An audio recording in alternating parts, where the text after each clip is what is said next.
Hey guys, Isabella here, and today we are back for another book review. I didn't expect it to be 8 months since I last done a book review, um, because I have been having the hardest time this year, or this past, I guess, 8 months, of finishing books. I used to be able to finish like 10 books a day or 10 books a month, and now I have barely been able to finish like two. But I have finished at least four books in the past couple of months, so I want to, tell you about those because I'm slowly getting back into reading. Do not mind the hair. I literally just woke up, so there's nothing I can do about it. And yeah, let's just get right into it. So first, we are going to be reviewing Turtles All the Way Down by John Green. It's about 16-year-old Asa never intended to pursue the mystery of fugitive billionaire Russell Pickett, but there's a $100,000 reward at stake, and her best and most fearless friend Daisy is eager to investigate. So together they navigate the short distance and broad divides that separate them from Russell Pickett's son Davis. Asa is trying. She's trying to be a good daughter, a good friend, a good student, and maybe even a good detective, while also living within the ever-tightening spiral of her own thoughts. So most surprisingly, I think this is the only book by John Green that I own. I've seen almost all of his movies. This might be the only one I have, I think.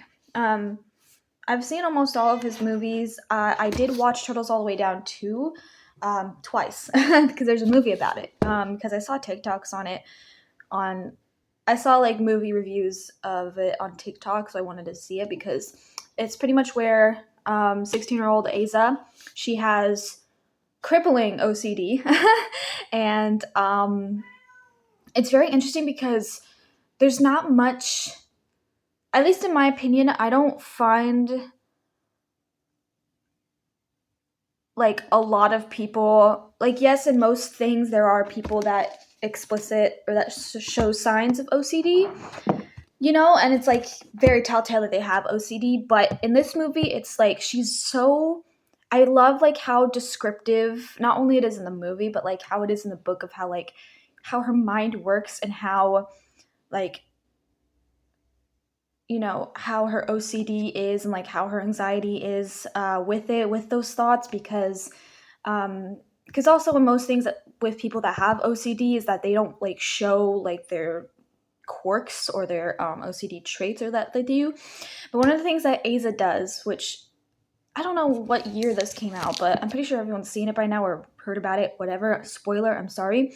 But in the movie, and I guess in the book too, is that she drinks hand sanitizer or she drinks anything that's a cleaning chemical because she's always assuming that she's very dirty on the inside and that she's gonna get C. diff or some kind of infection. So she like puts hand sanitizer on, she eats it, and she drinks soap. It ends up in the hospital. And I also do love the drama between her and her best friend. I also love that kind of drama.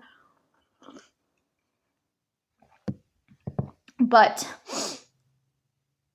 yeah, and of course, in the movie, Davis is played by I don't remember the actor's name, but he's in Ginny and Georgia. He plays Marcus. And yeah, it was a good book. It was a good movie. I love how descriptive it is, and I love that more mental illness is portrayed and more descriptive in books like this. Because I'm fucked up and I love books about mental health issues. But yeah, no, that was really good. I think I gave this book like an 8 out of 10.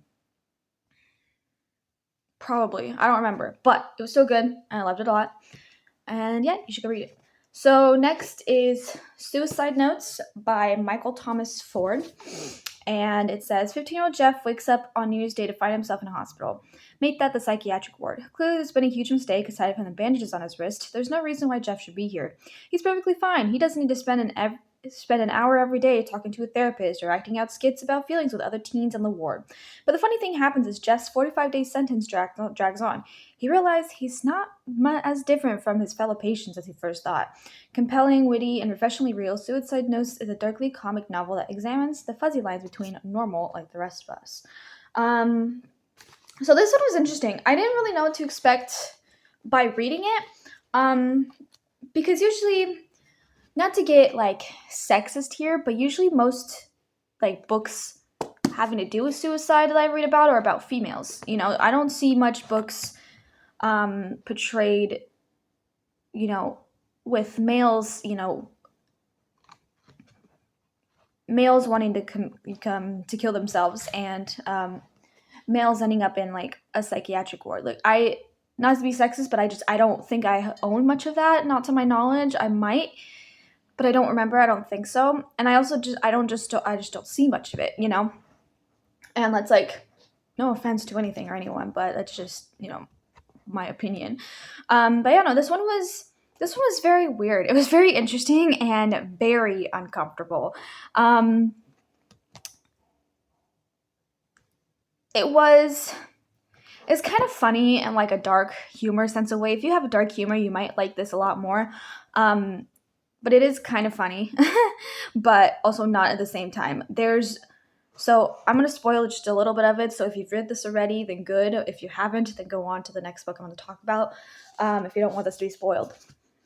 So one of the big things in this is that Jeff realizes that he's gay, and you don't find that out until some awkward fucking shit happens in between of the book with him and another male roommate of his in the ward. And then he talks to his therapist. He's like, well, because he's confused and doesn't know if he's gay or not. But after some very weird and uncomfortable scenes of him and another guy just doing that, he finds out that he's gay. I'm not saying like it's awful. Like, love is love. You do you.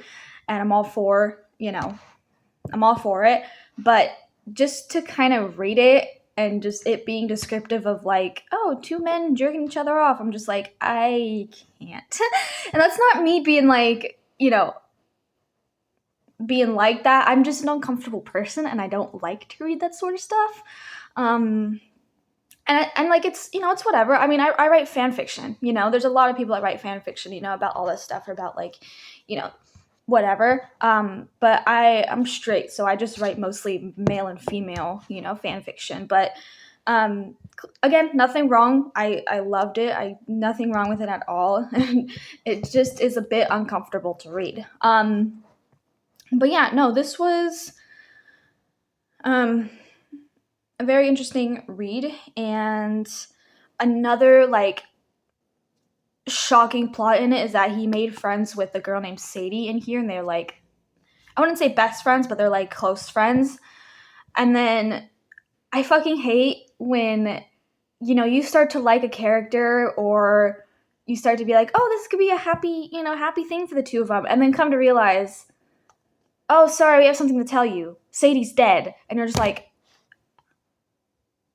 what? I'm just like, what do you mean? Yeah, so she died in this, and that made me really fucking sad, because it's like almost every mental health issue book that I own, it's like someone makes a best friend or makes a friend with somebody and things turn out great, and it's like, oh yeah, no, we're gonna do great together, and then come to realize, oh, one of them were actually very suppressed. They were very depressed and killed themselves. Well, fuck. That's like the worst fucking thing. But yeah, no, I love this a lot. Have had happy ending, of course.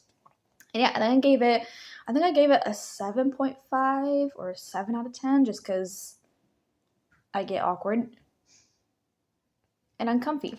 But they're still good. So next is a 2-book series. It's called the SoCal series. Or what is it?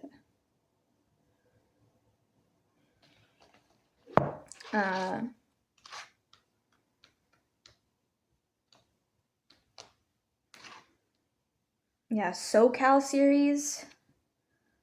But one is called Cutters Don't Cry and Kaylee the What If Game. So this is funny because these are like, because not only is it like, because usually with books that are series, it like kind of picks up where you left off. This is from two different perspectives of two different best friends. So the girl in this one is 19-year-old Charity. Graff engages in self-harm. Most specifically, she cuts herself to numb the emotions. In a series of journal entries, the confused teenager begins to write her to a estranged father, filling him on what's happened in her life since the nearly 18 years ago. Throughout the course of her letter writing, Charity's chronicles her quest for perfection, a serious struggle with depression, and painful realization that life will not offer tidy solutions.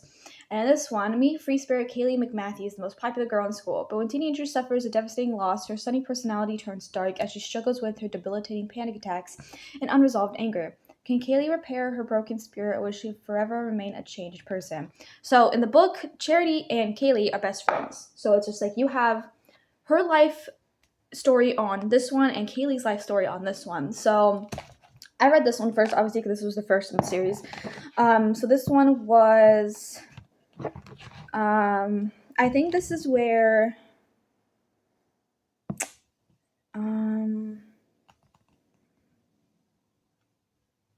did her father die in this one, or did he just leave her? Oh, yeah, no. So in this one, Charity struggles with depression and come to find out that she's trying to write to her father that she never knew because he just quote unquote left. And like her mother will not talk about him. And then come to find out like she finds out that her dad struggles with the same thing she does. There's not that I don't mind depressing books with some like self-harm ideation.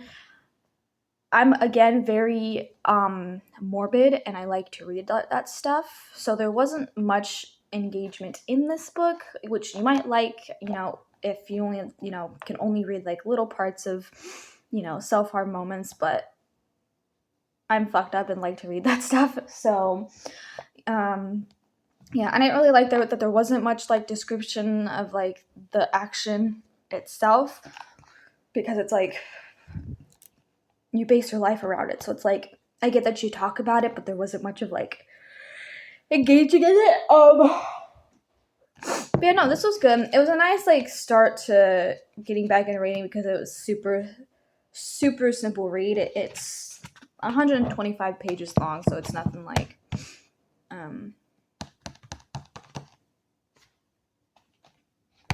extremely hard. Yeah, and then even in like both of these stories is that they both tell about each other. Like Charity will talk about Kaylee and Kaylee will talk about Charity and like how they were best friends for like since like elementary school and stuff like that. But yeah, I gave this one a 7 out of 10. Yeah, I would say 7 out of 10. And the next is the Kaylee the What If game. So this is again the second one in the series. It says that there's a third one, but I can't find it anywhere. So I don't know. Oh, it's by Christine Desidrum. I don't think I'm pronouncing that right, but whatever. So yeah, in this one, Kaylee, you now get to have the insight of her life and what goes on in her life since they moved apart. So in this one, Kaylee suffers from severe anxiety and panic attacks. It literally like is so descriptive to the point where it's just like her only safe space is like inside her closet, because it's like she can't leave her house, she can't leave her room, she can't leave the one safe space where that doesn't cause panic attacks, because it was like she's having like 7 full-blown panic attacks a day, and she was passing out like 4 times a day, and was like in the ER 7 times a week, and like it was bad. Like my anxiety's been bad, but it was like never this debilitating, and that's gotta be fucking awful. And so during the first part of it, she writes to her father because she forgot or like doesn't want to make reality that her father died of cancer last year. Cause then, yeah, she writes to her father, thinking that like, oh, he's just away, or, something where it's just like, oh, he left, but, kind of find out that her panic attacks are so bad that she ends up trying to kill herself. And then she realizes that, oh, her father's dead, and she ends up in the hospital. And then, yeah, she stays in a psych ward for a while, meets some friends there, which was pretty interesting. And, yeah, this one is, I think, much longer. I think only 100 553 pages, so a little bit longer. But this one was good too. I really like reading about mental illnesses and how different authors portray mental health issues in their books. And yeah, once again, these both end in a happy ending because obviously, yeah, it just goes through like just her life in a psych ward and how she handles her panic attacks and all that good stuff. And yeah, I mean, there's nothing else to it. That's pretty much it. And yeah, so I think I gave this one. Maybe I'll give this one a 7.5 out of 10. Just because I wish they were kind of longer, especially this one. Like I feel like this one was more rushed than anything. But I mean, if they were made for ages 14 and up, which I don't think 14-year-olds should be reading about people cutting themselves. Just saying. But yeah. So there's that. I am currently reading my next book. It's called Massive by Julia Bell. It's about eating disorders and all that stuff, but we'll get into that next time. But yeah, I'm really hoping that I could start reading more books. But we'll see. We'll see what happens. I'm trying my best, but my brain sucks. But yeah, let me know what your opinions are, or if you've read these books before. I found all these books on Amazon. That's where I get all my books from. So yeah, if you're new to my channel, be sure to hit the subscribe button, give me a thumbs up, and hit the bell so you get notified videos, which is daily. I love you guys, and I'll see you later.